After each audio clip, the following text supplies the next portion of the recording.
L'éjaculation précoce est un problème qui touche des milliers d'hommes dans le monde. Mais on en parle rarement de manière ouverte à cause du tabou, de la honte, de plusieurs interdits culturels ou sociaux. Et pourtant, l'éjaculation précoce n'affecte pas seulement les hommes, mais elle affecte également leurs partenaires et épouses. Ces dernières se sentent souvent désorientées, rejetées ou ne savent pas du tout comment réagir ou aider face à cette situation. Ce qui à la longue peut créer une distance émotionnelle dans les mariages et les relations à long terme. Cela peut même engendrer des frustrations non dites et ruiner considérablement la perception et la considération que les époux ont l'un pour l'autre. Dans cette vidéo, je vous explique comment l'éjaculation précoce peut affecter la confiance en soi et la santé mentale de l'homme qui en souffre. Et comment par sa réaction, il peut à son tour affecter le bien-être et les de sa partenaire, au point où le couple finit malheureusement par se briser, par se détériorer et par aboutir à une séparation. Ou alors même à une relation distante et froide, même si on ne se sépare pas. Je terminerai bien évidemment la vidéo avec quelques recommandations pour les hommes et les femmes qui vivent cette situation dans leur couple. On se dit donc à tout de suite après le générique.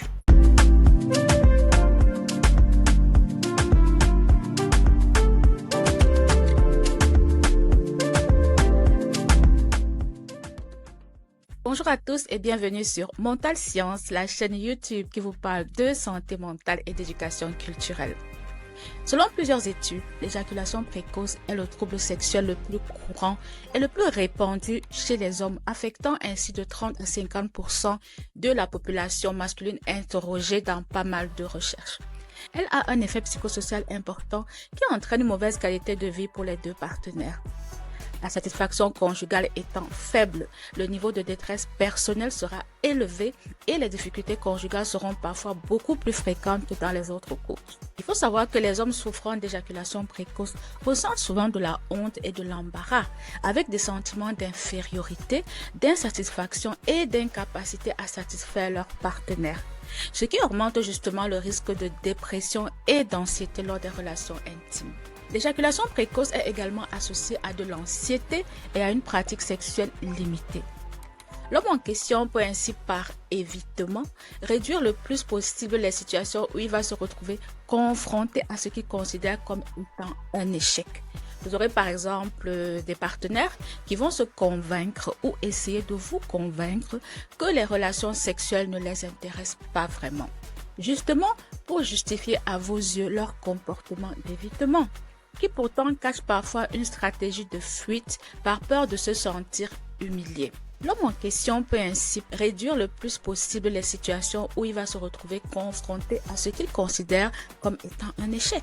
Ce qui par ricochet peut avoir un impact sur leur partenaire, qui pourra se sentir à son tour rejeté et vivre beaucoup de frustration sur le plan de l'intimité. Les relations intimes seront rares, courtes et parfois très fugaces, laissant parfois la femme dans un profond désarroi. Rappelons aussi que la réaction de la partenaire a un rôle non négligeable sur la manière dont l'homme en question va gérer cette situation. Si sa femme l'humilie, le compare constamment aux autres ou alors le violente verbalement, il peut ressentir de la honte et un sentiment d'infériorité, un peu comme si il n'était pas un homme et qu'il lui manque quelque chose. C'est justement l'une des raisons pour lesquelles certaines femmes optent finalement pour l'infidélité ou le silence comme stratégie d'adaptation à l'insatisfaction conjugale qu'elles sont en train de vivre. Attention, je ne suis pas en train de dire ici que c'est bien de tromper son partenaire parce qu'il souffre d'éjaculation précoce.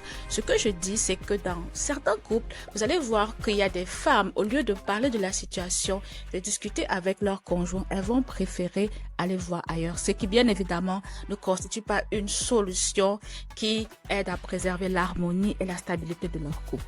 Donc, que ce soit une bonne option ou pas, ce n'est pas vraiment la question dans la vidéo d'aujourd'hui. On va essayer de comprendre comment, dans un couple, l'un ou l'autre partenaire va développer des stratégies pour s'adapter à l'insatisfaction sexuelle qui découle de l'éjaculation précoce. Vous verrez que dans certaines communautés, il n'est pas rare de désigner les hommes qui ont ce problème par des vocables très particuliers.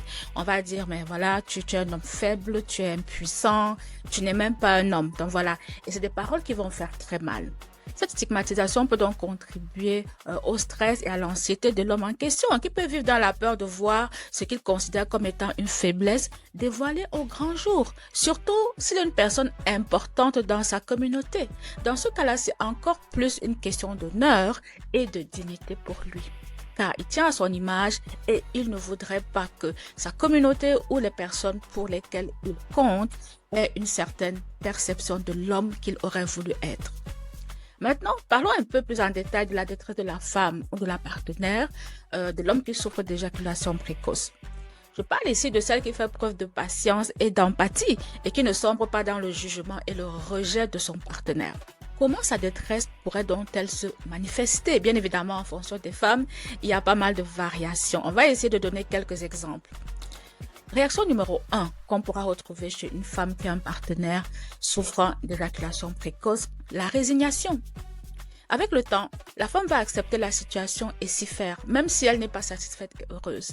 Elle pourra ainsi renoncer à son propre épanouissement sur le plan de l'intimité et prendre également ses distances avec les relations intimes, comme le fait son conjoint, justement pour ne plus être confrontée à une situation qui lui renvoie constamment de l'insatisfaction. Surtout si son compagnon n'est pas ouvert à la communication et n'a jamais mis le problème sur la table.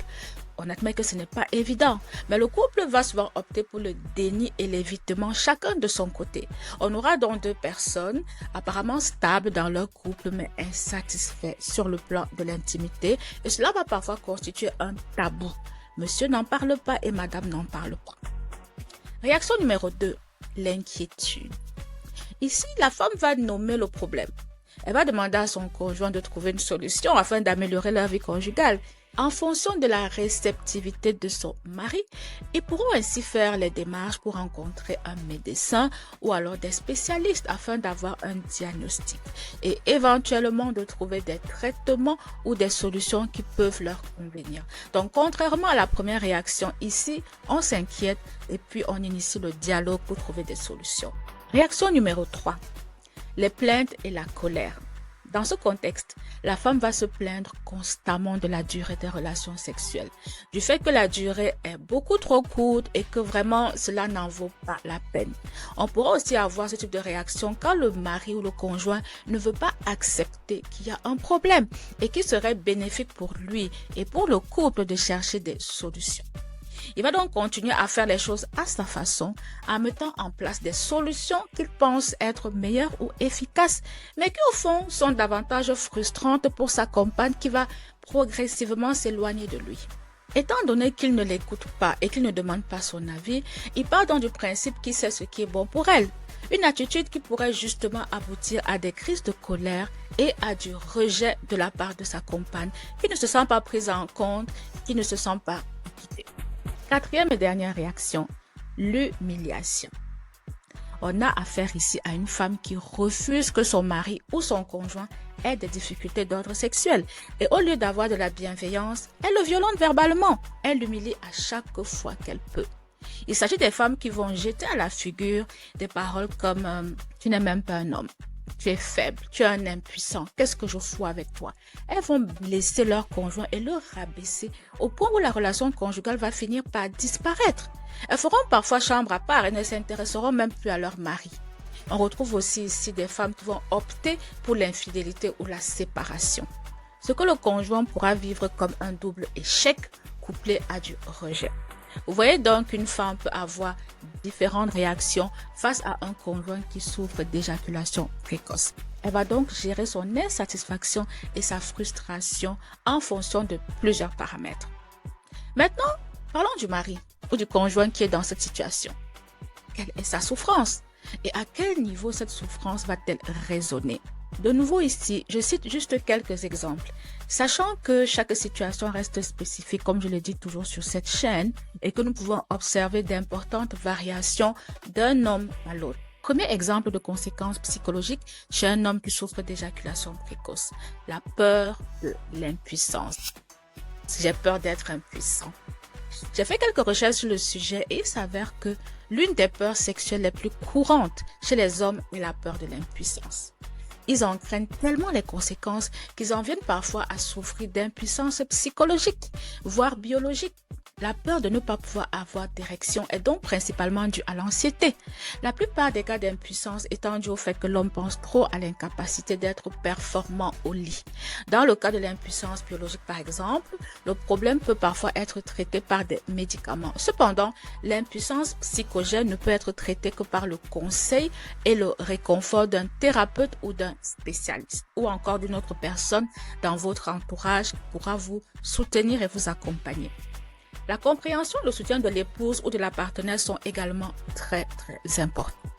Deuxième exemple de conséquences psychologiques, l'anxiété de performance. La peur de ne pas être suffisamment performant au lit peut également entraîner des troubles de l'érection chez certains hommes. Il s'agit d'un problème assez courant auquel plusieurs hommes doivent faire face. Cette crainte peut résulter d'expériences négatives antérieures ou alors de l'anxiété tout simplement. Le stress peut également entraîner des troubles de l'érection et provoquer une peur de la performance. Chez la plupart des hommes qui ont parfois consulté, la peur peut être atténuée en étant rassuré par la partenaire et en se rendant compte qu'il s'agit d'un problème assez habituel chez beaucoup d'hommes. Donc, vous n'êtes pas les seuls. Le fait de normaliser la situation peut aider à réduire l'anxiété. Cependant, il faut également tenir compte du rapport à la sexualité dans différentes cultures. Dans certaines communautés, il peut être difficile pour un homme d'aborder ce sujet avec son épouse à cause du tabou et aussi à cause de son rôle et de sa position dans le couple. Troisième conséquence psychologique de l'éjaculation précoce sur l'homme qui en souffre. La peur de ne pas satisfaire sa partenaire. Ici, l'homme se sent blessé dans son ego si jamais il n'arrive pas à satisfaire son épouse. Elle peut se plaindre, se désintéresser de lui ou des relations intimes. Et de ce fait, il va se percevoir comme étant un mauvais partenaire, un mari incompétent. On pourra retrouver ici des hommes qui multiplient des astuces pour faire plaisir à leur partenaire.